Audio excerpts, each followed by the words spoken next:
came across a quote today from Plato that goes something like, "The measure of a man is how he handles power." And that quote hits and rings very true for me because I think about power dynamics a lot, particularly in the context of racism and prejudice and a lot of the social issues we have today, that in many ways, I think when you look at the root of those issues, I think there's a power dynamic, at least when I assess it, it looks to be there's a power dynamic that's one of the primary drivers of it.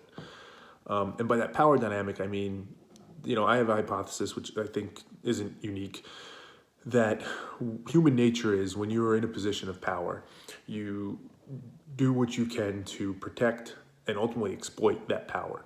You wield that power, you use it to your advantage. That's the human nature. That's what we are almost programmed to do. Not everybody, but the majority of people seem to be programmed in that way. And there's lots of examples of that in research that suggests that. And I think when it comes to racism or bigotry or prejudice, whatever it might be, I think in many ways that's right there. That's front and center, right? You look at the history of the Western world, and for various reasons, white people have been in power, right? They've been in that power position for a long time, for much of the history. And, you see it and you say, okay, well, they did what you would expect them to do. They did what human nature would suggest would happen. They tried to protect and exploit that power. And be clear, right? I'm not excusing what they did. I'm not dismissing or diminishing what they did in any way, right?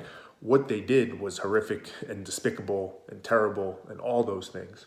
What I'm saying, again, is just trying to understand the root of why they did it. This is a potential view of it. It was just simple human nature, power dynamic.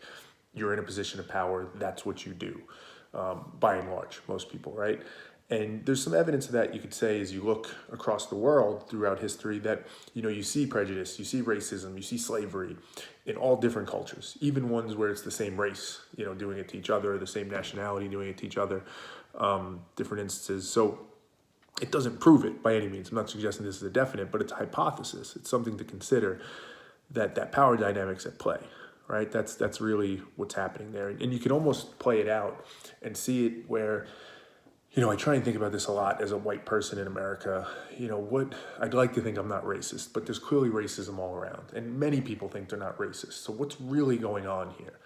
And when you think of it through the lens of this power dynamic and you play it out a little bit, you say, well, in many ways, white people in America have had a front row seat to see what it means to not be in power, to see what it means to be oppressed, to be a minority, to be on the bad side of racism, right? We've seen that firsthand with mainly Black Americans, but other minority groups as well.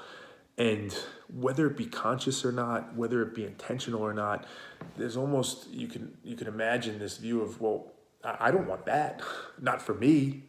Like, that's horrific. I don't want that to happen, which and maintain and enjoy the advantages that I have. Even if you don't fully realize that, that's what our human nature tells us to do. That's what we are programmed to do. So even in slight, subtle ways, when you start to see people asking for power, right, which seems like they're asking, hey, give me some power. I'm being oppressed right now. I need some of that power. The natural human instinct kicks in and says, no. Like, whoa, that's ridiculous. I'm not going to give up the power. I maintain it. I protect it. I use it for my advantage. It would be absurd of me to hand that over to you. And that's almost what's happening under the covers for a lot of people. They may not even realize it, why they're so opposed to certain things, right? Why do we have to be so politically correct? Why is this all so ridiculous? Why is there a Black national anthem? Why are we, putting quotas in place? All these things that say that's wrong. And listen, maybe, I don't claim to be an expert on this. Maybe those things aren't the right approach.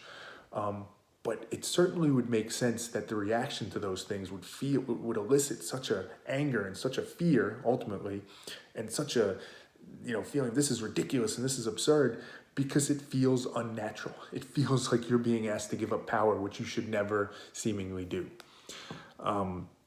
So it makes you wonder, like, what do you do? What is the answer? And it comes back to that quote for me. The idea of the measure of a man is what they do with power, because you have the ability, you have the power, you have almost nature on your side, which says maintain, hold, keep that power. By definition, oppress the other person, right? People don't like to say that. Nobody wants to say it, but in effect, what's happening is you're saying, I don't want to be the oppressed one. If somebody has to be oppressed, I don't want it to be me. So I'd rather it be that group, right? That's how you end up acting in many cases. You have to account for that. You have to actively counter that to the extent where it has to feel unnatural. It has to feel ridiculous to some extent, because that's almost the instrument that tells you you're on the right path.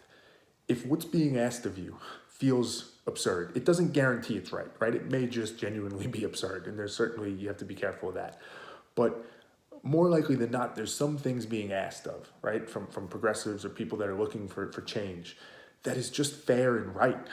But because it goes against the human nature of that power dynamic where people don't want to give up power, it feels ridiculous. So use that. Don't just let it feels ridiculous be the eliminator and say, that can't be right. Indulge it. Think about it. Say, hey, is this ridiculous because it's me shifting power dynamic to what should be fair and right? Is that why this feels ridiculous? You really have to question that. And all those little things that seem that way, maybe those are the things we need to do, because those are the things that really make up systemic and structural racism. And listen, as unfair as it might sound, and as unjust and just wrong, I think it goes the other way too, right? When you start to get a bit of a power dynamic shift, right? In today's world, I'm not suggesting it's a total shift by any means, but there's a bit more power on the other side to demand things and ask for things and drive change, which is great. It's well-deserved. But you have to be cognizant of that same principle, that once that power comes, your inclination is going to be, well, I want to maintain, and I want to protect, and I want to exploit, and I want to get vengeance, and I want to, right? And I'm not saying it's wrong even, given what's happened throughout history. I'm just saying it's that same opportunity. If we want to fix things, both sides have to recognize, like, hey, just because I have the power here and I can demand something and it feels right, or just because I have the power and I can keep it and I can keep that group oppressed, be better. Do the thing that feels unnatural. Give in. Give up a little bit of that power to get us balanced, to get us towards the greater good. Because I think that's ultimately what has to happen. To defeat racism, if you will, you have to defeat its root cause. And its root is that power dynamic, where we as humans are just so programmed to seek and maintain and exploit power. And we have to find a way to be better than that, to rise above that, or at the very least just account for it. Know it's there, be actively aware of it, and trying to dismiss it where you can.